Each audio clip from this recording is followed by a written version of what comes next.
Thank you, Chairman.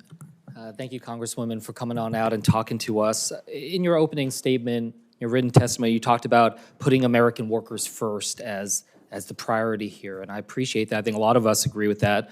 I guess I just want to ask you, because you talked about the vision that you have for that should be a vision for our country. So I guess I wanted to ask you to sort of expand on that vision.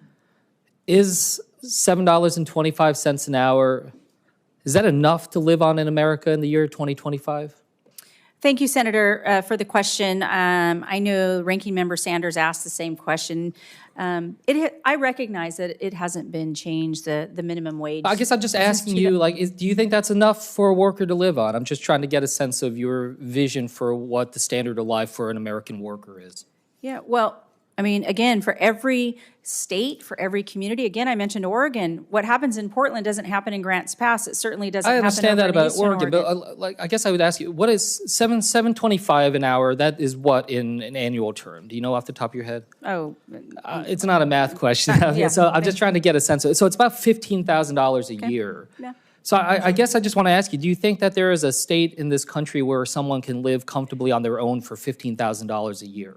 Well, I don't know if there is, but I would look and work with Congress. This is a congressional issue. I hope I can support you in telling the story of what's happening on the ground. But that's what I'm just trying to get a sense of from you is what your vision is, because I do want to try to engage and see if we can work on that together. So, for instance, biggest issue I keep hearing about is about affordability of housing and the challenges that people are facing when it comes to that. So again, I'm just trying to get a sense of where you're at on this. Like, do you have a sense of what percentage of someone's salary should go towards housing? Is there an upper limit in your mind of where you'd like to see that? Well, I know oftentimes they talk about, if it's 10%, 20%, but here's my commitment, Senator. My commitment to you is to tell that story. I will come out and visit every state's and understand what's important to them and tell that story not only to the president, but also work with members of Congress. And if you all see fit, I will fully and fairly enforce the minimum wage laws that you all see fit and work together.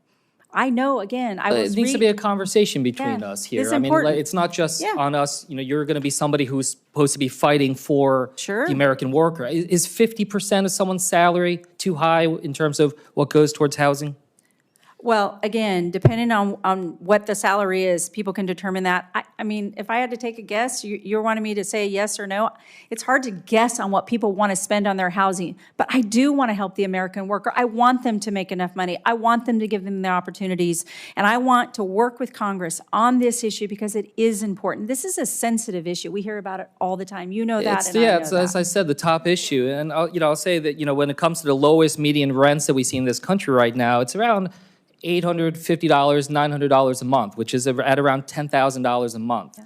And these are in some of the states where, again, the minimum wage is $15,000 a year, so talking about 2/3 of their salaries. When it comes to paid leave, I know a colleague of mine was going to raise this, we were able to move forward on government employees. I wanted to just get a sense, do you believe that all American workers are entitled to paid leave?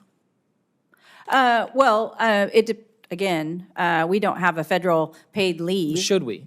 Well, that again, I know as a Department I'm just trying to get a sense of your vision. I get it. You're not a lawmaker anymore, but I'm just trying to get a sense of what you're going to be fighting for. What's your vision for the American worker? Well, my vision for the American worker is to achieve the American dream. I understand that, but is part of the American dream paid leave for all workers?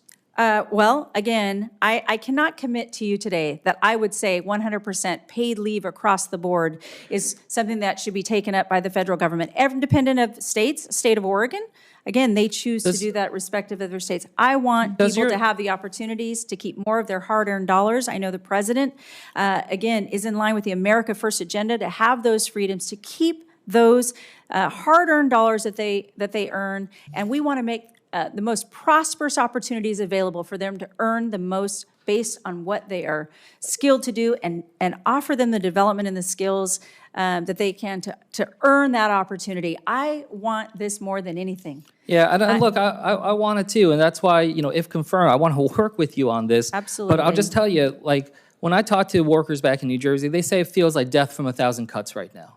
There's housing, there's healthcare, there's so many other things. They're working 2 to 3 jobs just to be able to get by. They're not asking for the moon. They're just asking to be able to live a life of dignity and decency. And I hope that we can at least be able to stand up and say that that's what we're going to fight for. I yield back. Thank you, Thank you, Senator. Senator Kim.